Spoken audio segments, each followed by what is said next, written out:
আমাদের মা বোনেরা বেশিরভাগই বসে বসে নামাজ আদায় করেন, তাদের কি নামাজ হবে? বাড়িতে মেহেদি গাছ থাকলে নাকি মেয়েদের বিবাহ হয় না, দয়া করে এই বিষয়টি জানাবেন।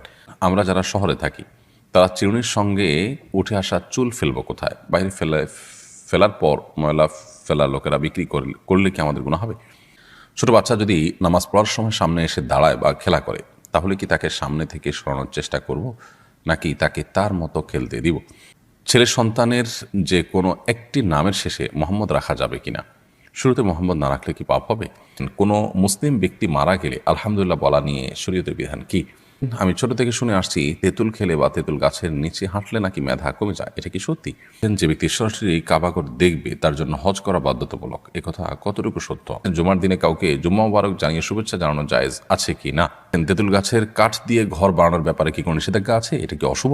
শিক্ষকরা যদি শরীরের কোনো স্থানে প্রহার করে তাহলে সেই স্থান কি জান্নাতে যাবে? এটা ছোটবেলা থেকে শুনে আসছিলাম। নিজের হায়াত থেকে বাবা মা অথবা প্রিয়জন হায়াত বাড়িয়ে দেওয়ার দোয়া করলে কি গুনাহ হবে? বাচ্চা ডেলিভারির সময় ও পরে 40 দিন যে কাপড় মায়েরা পরিধান করেন, পরবর্তীতে সেই কাপড় ধুয়ে পরিধান করে কি নামাজ পড়া যাবে, নাকি সেই কাপড় ফেলে দিতে হবে? মাগরিবের জামাতের আগে কি আসরের কাজা নামাজ আদায় করা যাবে? সুরমা সোহরান আপনি লিখেছেন, স্বামীর পকেট থেকে যদি না বলে কিছু অল্প টাকা নেই তাহলে কি গুনাহ হবে? স্বামীর পকেট থেকে যদি আপনি না বলে টাকা নেন, অল্প হোক আর বেশি হোক, এটা নির্ভর করবে স্বামীর সাথে আপনার সম্পর্কের উপর। সাধারণত আপনি আপনার স্বামীর পকেট থেকে, তার মানি ব্যাগ থেকে বা তার অন্যান্য জায়গা থেকে প্রয়োজন মতো টাকা নেন সংসার খরচের জন্য অথবা আপনার একান্ত প্রয়োজনে। এগুলো স্বামী জানেন এবং তার মনসম্মতি আছে। এরকম যদি হয় তাহলে তো আপনি নিতেই পারেন। আর যদি সংসারের জন্য নয় বরং আপনার নিজের জন্য নেন এবং সেটা স্বামীর অজান্তে তিনি জানলে হয়তো আপনাকে প্রশ্ন মুখোমুখি করবেন অথবা কেন নিয়েছেন জিজ্ঞেস করবেন, অথবা তিনি যদি জানেন যে আপনি এটা নিজের সঞ্চয়ের জন্য বা নিজের অন্য কোনো কাজের জন্য, তার সংসারের কাজ ছাড়া অন্য কোনো কাজের জন্য নেন, তাহলে তিনি মনে কষ্ট পাবেন। এরকম যদি হয় তাহলে সেক্ষেত্রে এটা আপনার জন্য জায়েজ হবে না। কারণ ইসলাম স্বামী স্ত্রী প্রত্যেকের অ্যাকাউন্টকে আলাদা আলাদা করে দেখে। অতএব এই বিষয়গুলোকে আমরা গুলিয়ে ফেলার কোনো সুযোগ কিন্তু নেই। জান্নাতুল ফেরদাউস আপনি লিখেছেন, ছোট বাচ্চা যদি নামাজ পড়ার সময় সামনে এসে দাঁড়ায় বা খেলা করে, তাহলে কি তাকে সামনে থেকে সরানোর চেষ্টা করব, নাকি তাকে তার মতো খেলতে দিব? যদি সে আপনার খুব বেশি ডিস্টার্ব করে তাহলে সেক্ষেত্রে আলতোভাবে সরাতে পারেন, যাতে আমলে কাসির না হয়। অর্থাৎ আপনি সরাতে গিয়ে আবার এত বেশি মুভমেন্ট করলেন যে আমলে কাসির হয়, এরকম যেন না হয়, সেই জিনিসটি খেয়াল করতে হবে। আর যদি সেটা না পারেন তাহলে, বা এত বেশি মুভমেন্ট না হয়, বরং সে যেটা খেলছে সে খুবই হালকা পাতলা খেলছে, এরকম যদি হয় তাহলে সেক্ষেত্রে তাকে তার মতো খেলতে দিবেন। আপনি অযথাই তাকে ধরতে গিয়ে নিজের নামাজের মনোযোগ নষ্ট করা কিংবা নামাজের যে কাইফিয়ত, নামাজের যে আপনার নামাজের যে অবস্থার মধ্যে আপনি আছেন সেটির পরিবর্তন করতে যাবেন, সেটার প্রয়োজন নেই। তাহারাত তানি আপনি লিখেছেন, আমরা যারা শহরে থাকি তারা চিরুনির সঙ্গে উঠে আসা চুল ফেলবো কোথায়? বাইরে ফেলার পর ময়লা ফেলা লোকেরা বিক্রি করলে কি আমাদের গুনাহ হবে? কেউ যদি কুড়িয়ে নিয়ে বিক্রি করে তাহলে আমাদের গুনাহ হবে না। তবে আমরা চাইলে আমাদের আশেপাশে যেখানে খুব বেশি আপনার ময়লা নয়, ড্রেন টেন ইত্যাদি নয়, খুব নোংরা জায়গা নয়, সেরকম জায়গা আমরা ফেলে দিতে পারি এবং সেই জায়গাগুলো আমরা খুঁজে বের করতে পারি। আবার প্রতিনিয়ত তো আর খুঁজে বের করা যায় না, তাহলে সেক্ষেত্রে আমরা কোনো এক জায়গায় সঞ্চয় করে রাখতে পারি। একসাথে হলে পরে কোনো মাটির নিচে পুঁতে ফেললাম বা কোনো জায়গায় ফেলে দিলাম, সেই কাজটি আমরা করতে পারি। মানুষের শরীরে কোনো অংশ বিক্রি করা জায়েজ নয়, এটা মানবতার অপমান। যার কারণে কোনো ব্যক্তি তার শরীরের কোনো কিছু, সেটা চুল হোক অন্য কিছু হোক, এগুলো বিক্রি করে এটা জায়েজ নয়। কেউ যদি কুড়িয়ে নিয়ে বিক্রি করে তাহলে সেক্ষেত্রে আপনার গুনাহ হবে না। রোকসানা আপনি লিখেছেন, ছেলে সন্তানের যে কোনো একটি নামের শেষে মোহাম্মদ রাখা যাবে কিনা? শুরুতে মোহাম্মদ না রাখলে কি পাপ হবে? নামের শুরুতে মোহাম্মদ রাখা কোনো জরুরি বিষয় নয়। আমাদের এ অঞ্চলে একসময় হিন্দু মুসলিম উভয়ের নামের ধরন একরকম থাকার কারণে পার্থক্য করবার জন্য হিন্দুরা যেরকম তাদের নামের শেষ শুরুতে শ্রী লিখত, অনেক সময় মুসলমানরাও শ্রী লিখতে হতো। তো তার সাথে পার্থক্য করার জন্য মোহাম্মদ এটি যুক্ত হয়েছে। তো এখন তো আর সেই সমস্যা নেই বা সেই সংমিশ্রণের আশঙ্কা নেই, সম্ভাবনা নেই। যার কারণে এখন নামের শুরুতে মোহাম্মদ লেখার বা শ্রী থেকে পার্থক্য করার জন্য মোহাম্মদ লেখার কোনো বিশেষ কারণ নেই। বিধায় কেউ যদি লেখেন, এটা একান্ত তার ব্যাপার, এটা শরীয়তের কোনো নির্দেশ নয়, এটা কোনো সুন্নত মুস্তাহাব বা আপনার শরীয়ত নির্দেশের আলোকে করতে হবে এমন কোনো বিষয় নয়, এটা একান্ত তার ব্যাপার। তিনি মোহাম্মদ প্লাস আর একটা নাম রাখলেন, যদিও একটা নামই যথেষ্ট একটা মানুষের জন্য। মোহাম্মদ একটি পূর্ণাঙ্গ নাম, অতএব একটা পূর্ণাঙ্গ নামের শুরুতে আবার মোহাম্মদ লেখার কোনো প্রয়োজন নেই। রাখলে শুধু মোহাম্মদ রাখি বা অন্য আরেকটা নাম রাখি, তারপরেও কেউ যদি দুটি রাখে এটা একান্ত তার ব্যাপার। নামের শেষে যদি কেউ মোহাম্মদ যুক্ত করতে চান সেটাও একান্ত তার ব্যাপার। একই কথা শুরুতে শেষে যুক্ত করার মধ্যে কোনো পার্থক্য নেই। তানজিম যারা আপনি লিখেছেন, আমি ছোট থেকে শুনে আসছি তেঁতুল খেলে বা তেঁতুল গাছের নিচে হাঁটলে নাকি মেধা কমে যায়, এটা কি সত্যি? এটার কোনো বৈজ্ঞানিক ভিত্তি তো নেই এবং কোরআন এবং হাদিসের আলোকেও এটি প্রমাণিত নয়। এটির কোনো অভিজ্ঞতা দ্বারা প্রমাণিত আছে কিনা আমি জানি না, তবে কোরআন এবং হাদিস দৃষ্টিকোণ থেকে এরকম কোনো কথা তো নেই। বরং বৈজ্ঞানিকভাবেও তেঁতুল খেলে ব্রেইন কমে যায়, মেধা কমে যায়, এরকম কথা আছে বলে আমি জানি না। বিষয়টি আমি মানে কিছুটা গাঁটার চেষ্টা করেছি, তবে এরকম কোনো বিষয় আমার চোখে পড়েনি। বিষয়টিকে আপাতদৃষ্টিতে কুসংস্কারই মনে হয়। তবে যদি অভিজ্ঞতা দ্বারা এটি প্রমাণিত হয়, গবেষণা দ্বারা প্রমাণিত হয়, তাহলে ভিন্ন কথা। কিন্তু সেরকম কিছুও কিন্তু কোথাও আছে বলে আমার জানা নেই এবং আমি অন্তত এ পর্যন্ত দেখিনি। তো একজন মুসলিম সাধারণত ধারণাপ্রসূত অথবা আপনার কুসংস্কার নির্ভর কোনো কথা বা কোনো বিশ্বাসের উপর তিনি কখনো ভর করতে যাবেন না।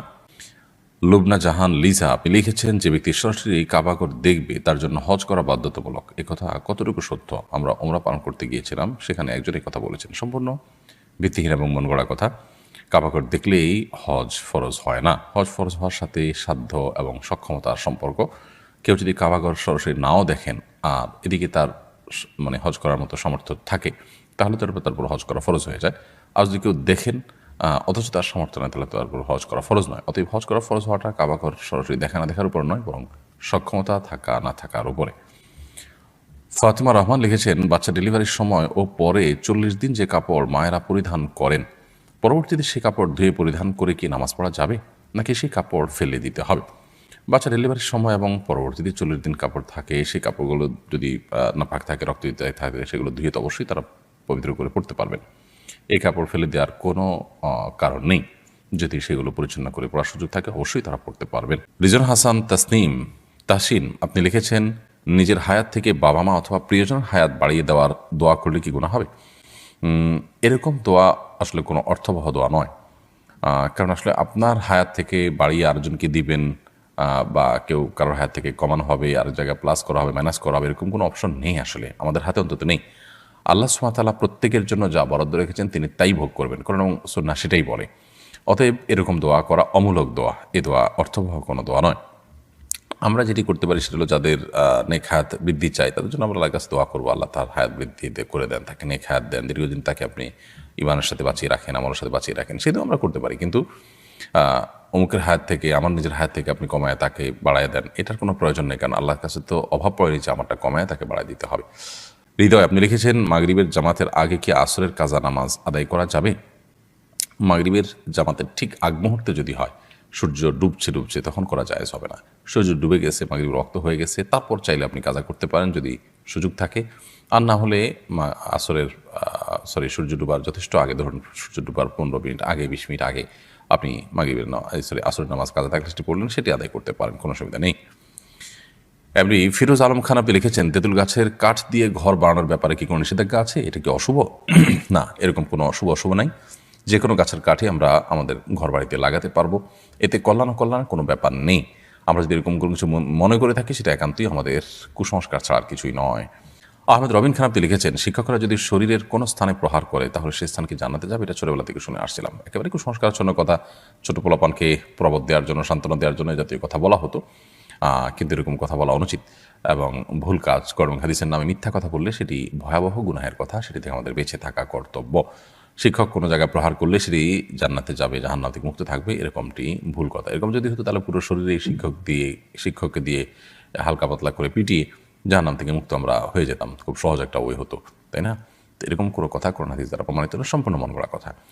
সময় আইডি থেকে আপনি লিখেছেন, বাড়িতে মেহেদি গাছ থাকলে নাকি মেয়েদের বিবাহ হয় না, দয়া করে এই বিষয়টি জানাবেন। মানে এই ধরনের হাস্যকর এবং কুসংস্কারের জন্য কথাও আমাদের সমাজে আছে, আমার তো ভাবতে অবাক লাগে। মেহেদি গাছ নেই এরকম বাড়ি তো গ্রামে গঞ্জে খুব কমই আছে, তাহলে সেখানকার মেয়েরা কি সবাই তো আছে?